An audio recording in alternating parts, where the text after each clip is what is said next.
Dia 53, Levítico capítulo 13, versículo 1 ao 59. O Senhor disse a Moisés e Arão: quando uma pessoa tiver a sua pele inchação, pústula ou mancha lustrosa, isso se tornar na sua pele como uma praga de lepra, essa pessoa deverá ser levada a Arão, o sacerdote, ou um de seus filhos sacerdotes. O sacerdote examinará a praga na pele, e se os pelos na praga se tornarem brancos e a praga parecer mais profunda do que a pele da sua carne, é praga de lepra.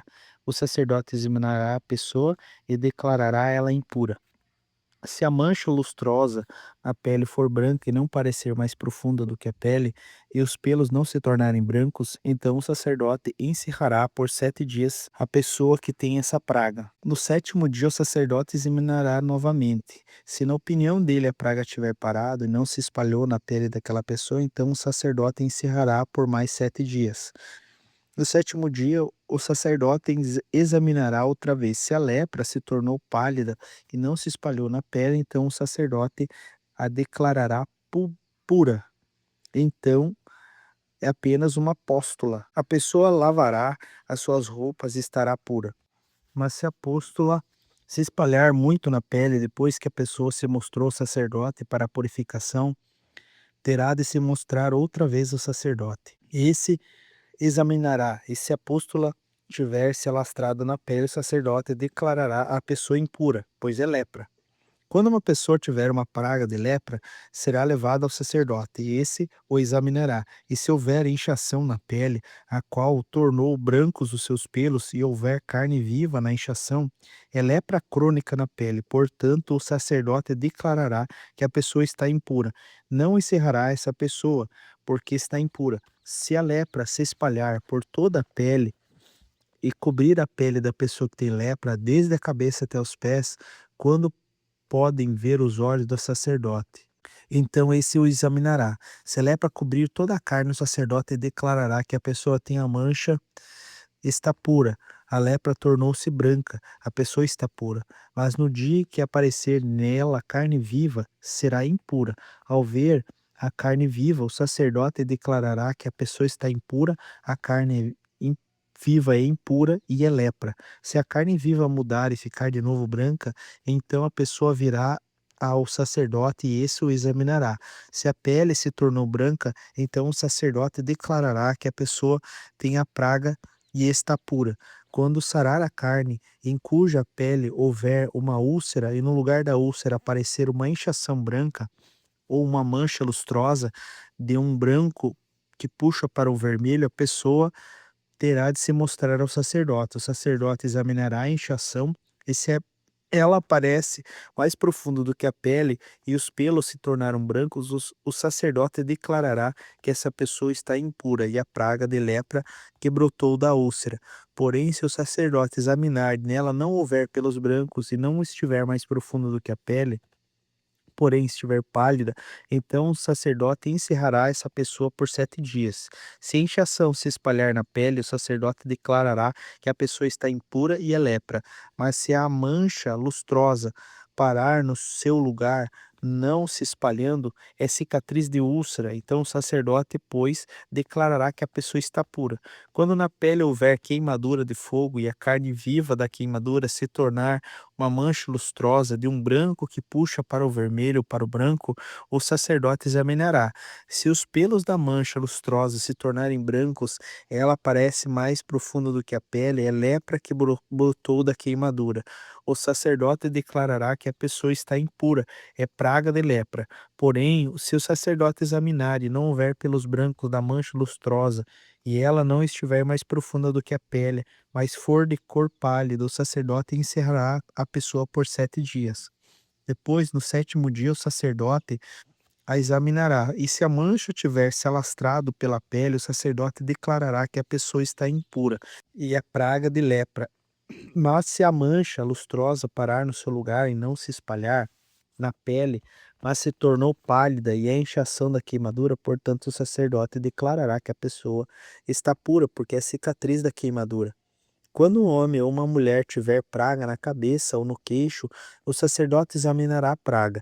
Se ela parece mais profunda do que a pele, e se nela houver pelos finos amarelados, o sacerdote declarará que essa pessoa está impura, pois é micose, é lepra da cabeça ou do queixo. Mas se o sacerdote houver examinado a praga da micose, achar que ela não parece mais profunda do que a pele, e se nela não houver pelos pretos, então o sacerdote encerrará a pessoa que tem praga de micose por 7 dias. No sétimo dia, o sacerdote examinará a praga. Se a micose não tiver se espalhado e nela não houver pelos amarelos, a micose não parecer mais profunda do que a pele, então a pessoa será rapada, mas não se rapará a micose. O sacerdote, por mais 7 dias, encerrará a pessoa que tem micose. No sétimo dia, o sacerdote examinará a micose. Se não tiver se alastrado pela pele e não parecer mais profunda do que a pele, então o sacerdote declarará essa pessoa pura. Ela lavará as suas roupas e estará pura. Mas se a micose depois da sua purificação tiver se espalhado muito na pele, então o sacerdote examinará. Se a micose tiver se espalhado na pele, o sacerdote não precisa procurar pelos amarelados. Será impura. Mas se na opinião do sacerdote a micose parou e pelos pretos cresceram nela, a micose estará sarada. A pessoa está pura, e o sacerdote declarará que ela está pura. E quando um homem ou uma mulher tiver manchas lustrosas na pele, então o sacerdote examinará a pessoa. Se na pele aparecerem manchas pálidas, brancas, é uma pequena ferida branca que brotou na pele, a pessoa está pura. Quando os cabelos do homem lhe caírem da cabeça, é calva, contudo está puro. Se lhe caírem na frente da cabeça, é antecalva, contudo está puro. Porém, se na calva ou na sua antecalva houver praga na cabeça que puxa para vermelho, é lepra brotando na calva ou na antecalva. O sacerdote examinará o homem, e se a inchação da praga na sua calva, na antecalva, está branca, puxando para o vermelho, como parece lepra na pele, aquele homem é leproso, está impuro. O sacerdote declarará que ele está impuro e sua praga está na sua cabeça. As roupas do leproso em quem está a praga serão rasgadas e os seus cabelos deixados sem pentear, com uma mão sobre a boca. Gritará: impuro, impuro. Será impuro durante os dias em que a praga estiver nele. Está impuro e habitará só, e a sua habitação será fora do arraial. Quando também em alguma roupa houver praga ó, de mofo, roupa de lã ou de linho, será na urdidura, seja na trama de linho ou de lã, em couro, em qualquer outro feito de couro, se a praga for esverdeada ou avermelhada na roupa, na pele, na urdidura ou na trama, em qualquer coisa feita de couro é praga de mofo e deverá ser mostrado ao sacerdote. O sacerdote examinará a praga e encerrará por 7 dias aquilo que tem a praga.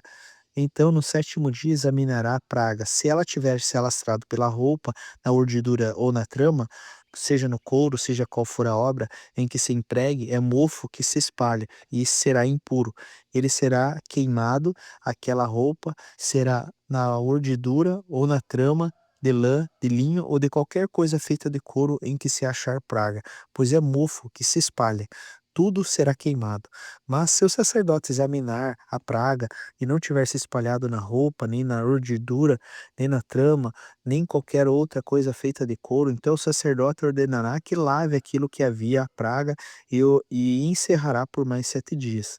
O sacerdote, examinando a coisa em que havia a praga, depois de lavada aquela, se a praga não mudou a cor, nem se espalhou, está impura, terá ser queimada com fogo, é mofo que se espalha, seja no avesso ou no lado direito, mas se o sacerdote examinar a mancha e essa se tornou pálida depois de ser lavada, então rasgará aquela parte da roupa de couro, da urdidura ou da trama. Se a praga ainda aparecer na roupa, quer na urdidura, quer na trama, ou em qualquer outra coisa feita de couro, é mofo que se espalha.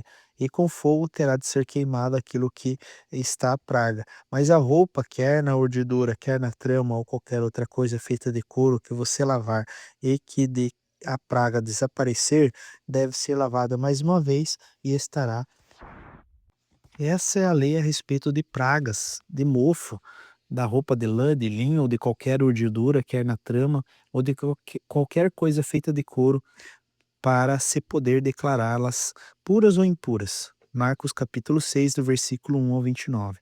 Tendo saído dali, Jesus foi para a sua terra, os seus discípulos o acompanharam. Chegando o sábado, começou a ensinar na sinagoga e muitos ouvindo se maravilhavam, dizendo: De onde lhe vem tudo isso? Sabedoria que é essa que lhe foi dada? E como se fazem tais maravilhas por suas mãos? Não é esse o carpinteiro, filho de Maria e irmão de Tiago, José, Judas e Simão? As suas irmãs não vivem aqui entre nós? Escandalizavam-se por causa dele. Jesus, porém, lhes disse: Nem um profeta é desprezado a não ser na sua própria terra, entre seus parentes e na sua casa. Não se pode fazer ali nenhum milagre, a não ser curar uns poucos doentes impondo-lhes as mãos. E admiravam-se da incredulidade deles. Jesus percorria as aldeias vizinhas ensinando. Chamou os 12, passou a ensiná-los e a enviá-los de dois em dois, dando-lhes autoridade sobre espíritos imundos. Ordenou-lhes que não levassem nada para o caminho, exceto um bordão, nem pão, nem sacola, nem dinheiro, e que fossem calçados de sandálias, a não ser usassem 2 túnicas. Recomendou-lhes: quando vocês entrarem numa casa, fiquem ali até saírem daquele lugar. Se em algum lugar não quiserem recebê-los nem ouvi-los, ao saírem, sacudam o pó dos seus pés em testemunho contra eles mesmos. Então, saindo, eles pregavam ao povo que se arrependesse, expulsavam muitos demônios, curavam muitos enfermos, ungindo-os com óleo. Isso chegou aos ouvidos do rei Herodes, porque o nome de Jesus havia se tornado conhecido, e alguns diziam: João Batista ressuscitou dentre os mortos, e por isso forças miraculosas operavam nele. Outros diziam: é Elias. Ainda outros diziam: é profeta, como um dos antigos profetas. Herodes, porém, ouvindo isso, disse: é João, a quem eu mandei decapitar, que ressuscitou. Porém, o próprio Herodes havia mandado prender João e amarrá-lo na prisão por causa de Herodias, mulher de seu irmão Felipe, com, com o qual Herodes havia casado. Pois João lhe dizia: Você não tem direito de viver com a mulher do seu irmão. Herodias odiava João Batista e queria matá-lo, mas não conseguia fazer isso, porque Herodes temia João, sabendo que era um homem justo e santo, e mantinha em segurança, e quando o ouvia ficava perplexo, embora gostasse de escutá-lo. Chegando uma ocasião favorável em que Herodes, no dia do seu aniversário, deu um banquete às autoridades, aos oficiais militares, às pessoas importantes da Galiléia, a filha de Herodias entrou num salão dançando, agradou Herodes e aos seus convidados. Então o rei disse à jovem: Peça o que você quiser e eu vou lhe dar. E fez esse juramento: O que você me pedir, eu lhe darei, mesmo que seja a metade do meu reino.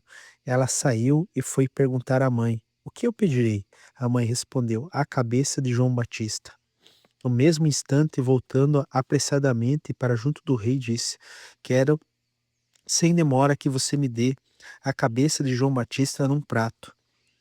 O rei ficou muito triste, mas por causa do juramento dos que havia feito com ele diante da mesa, não quis negar o pedido da jovem.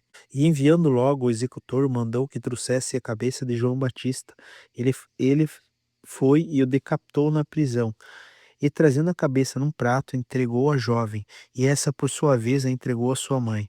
Os discípulos de João logo souberam disso e vieram, levaram o corpo dele e o colocaram num túmulo. Salmos capítulo 39, do versículo 1 ao 13. Eu disse comigo mesmo: guardarei os meus caminhos, para não pecar com a língua. Porém, mordaça a minha boca, enquanto os ímpios estiverem na minha presença. Emudeci em silêncio, calei a respeito do bem, e a minha dor se agravou. O coração me ardia no peito. Enquanto eu meditava, um fogo se acendeu dentro de mim. Então eu disse em alta voz: Senhor, dá-me a conhecer o meu fim, e a qual é a soma dos meus dias, para que eu reconheça a minha fragilidade. Desde os meus dias, o meu comprimento de alguns palmos. A tua presença, o prazo da minha vida é nada. Na verdade, todo ser humano, por mais firme que seja, é pura vaidade. De fato, o ser humano passa como uma sombra, em vão se inquieta. Amontoa tesouros e não sabe quem ficará com eles. E eu, Senhor, que espera? Tu és a minha esperança, livra-me de todas as minhas iniquidades. Não permitas que o insensato zombem de mim. Emudeço, não abro os lábios, porque tu fizesses isso. Tira de sobre mim o teu fôlego, pelo golpe da tua mão. Estou perecendo. Quando castigas alguém com repreensões por causa do pecado, destrói nele como traça o que tem de precioso. De fato, o ser humano é pura vaidade.